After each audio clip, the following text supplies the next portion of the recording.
Grim Goblin Jack presents Tales of Terror.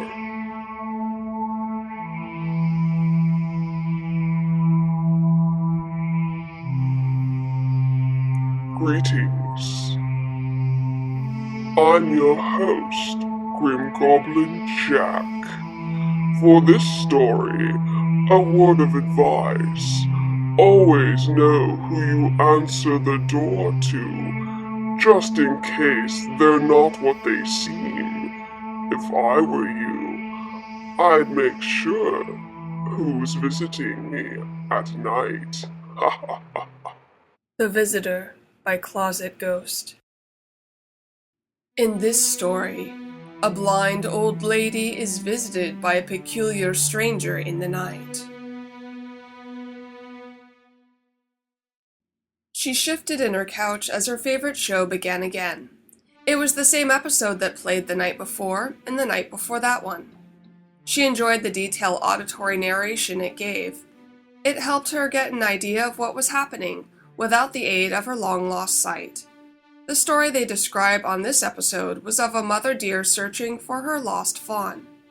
She enjoyed hearing about the wilderness and the world outside her empty, melancholy home. She smiled at the narrator's calming voice, blind to the fact that this would be the last night she'd spend here. A sudden knock on her flimsy wooden door startled her. She hadn't been expecting any visitors. She feels for her walker and grabs it firmly, or as firmly as she can with her shaky, fragile fingers. She stands on her aching legs and walks slowly towards the door. The rickety door groans and creaks as she opens it, its hinges screaming as if berating her for all the neglect she'd ensued upon them. The cold night air flowed in and a shiver traveled down her spine. Years of blindness had taught her that everyone has an aura. She can feel the warmth of human bodies effortlessly, but this aura is different. Cold, maybe, as if standing before her is a corpse. Despite this, she smiled warmly at the stranger. "Hello," she said, somehow expecting no reply. "Hello, ma'am. May I come in?" replied the stranger with a hollow and almost artificial-sounding voice. The man's politeness, however, was anything but artificial. "Of course. Come in," she said, trying for a welcoming and kind tone as she gestured for him to come in, ignoring the strain in her wrist with every movement she made. She didn't get very many visitors these days, and despite the unsettling nature of the man's aura, it felt like the right thing to do.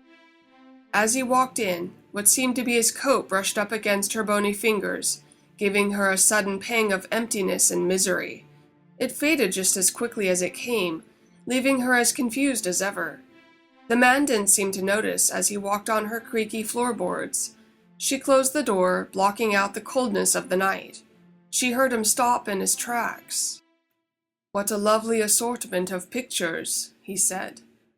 "Who might these ladies be?"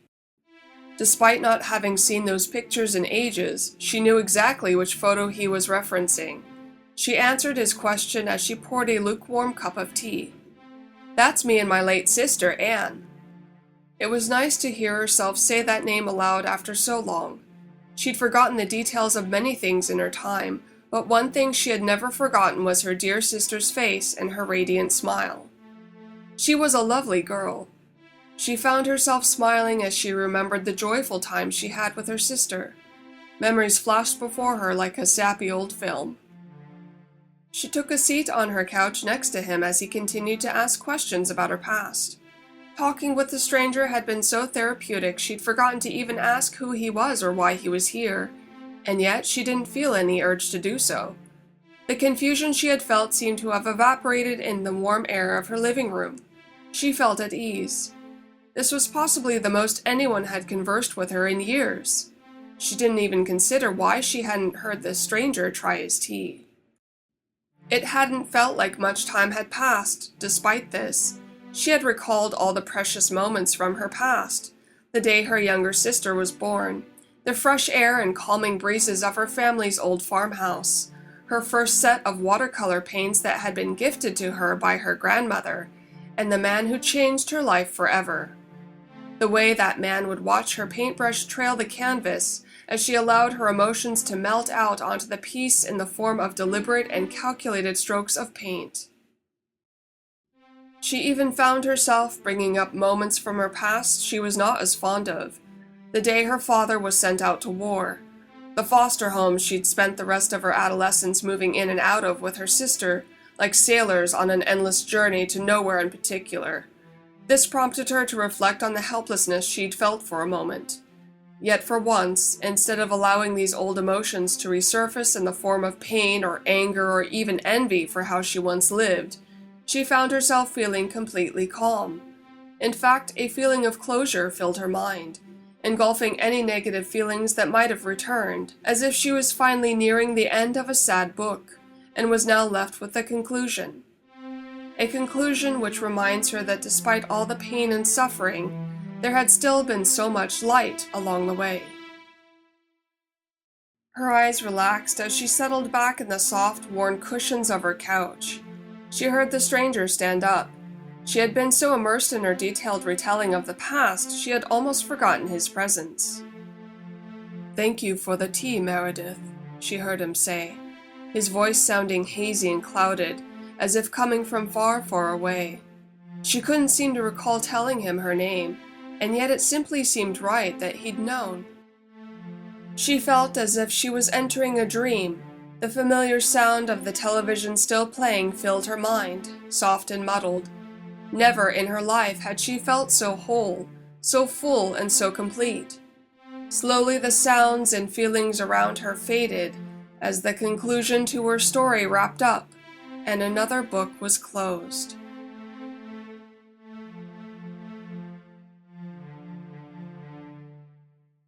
The Visitor was written by Closet Ghost. You can find more stories by Closet Ghost and Grim Goblin Jack on Quotev. Well now, looks like that one visitor came as quite a surprise. You just never know who might show up at your doorstep. You might just get death waiting there for you. Bye-bye.